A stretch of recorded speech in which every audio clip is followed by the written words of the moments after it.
Proportion is an incredibly important concept for all artists to understand. It plays a crucial role in any artwork, whether that's adding to the realism and balance in an anatomical drawing or increasing the visual appeal in an abstract creation. Today's video will teach you what proportions are, explain the basic techniques to apply them properly in your artwork, and demonstrate their use in a drawing of my own.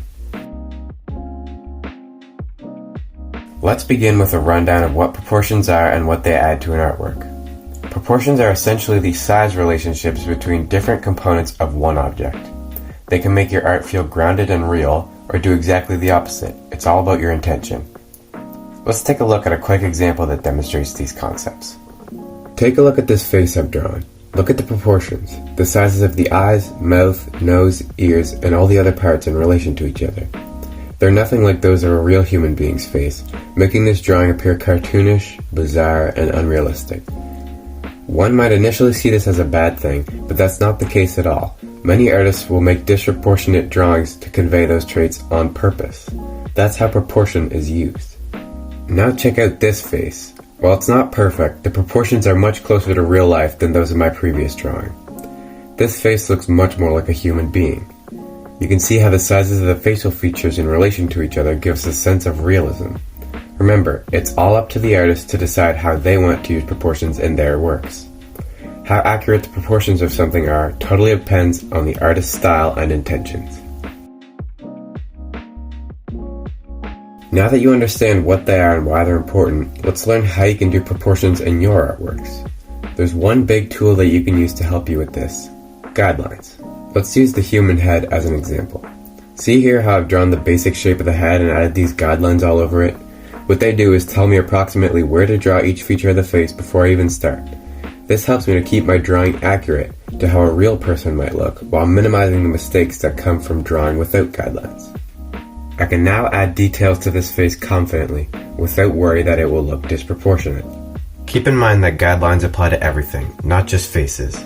They can help you to plan out how long a chair's legs should be in relation to the rest of it, how big a car's tires should be when compared to its body, the size of a monster's claws in contrast to the rest of its hand, and more. If you be patient and plan out the proportions of your drawing before you really start, you'll begin to see the difference a little forethought makes.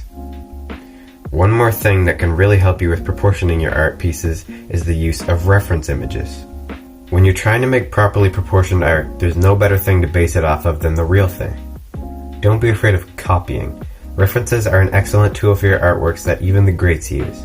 They're simply images of whatever you're trying to depict that help you see how big or small the different parts of your object should be in relation to each other.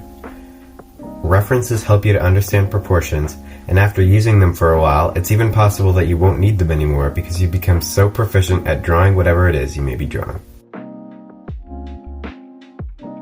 Alright, with that, let me give you a final demonstration of the importance of proportions by making a drawing of my own.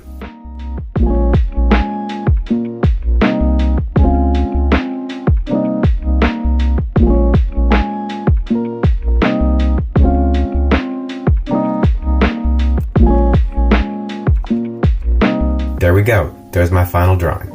See how I used the concept of guidelines covered in this video, and how they helped me to size everything appropriately to convey the scary, powerful feeling I wanted in this monster drawing. Notice how the size of the mouth, teeth, and eyes make them appear beastly and exaggerated compared to human features. Anyways, I hope this video helped you guys along the path to mastering proportion.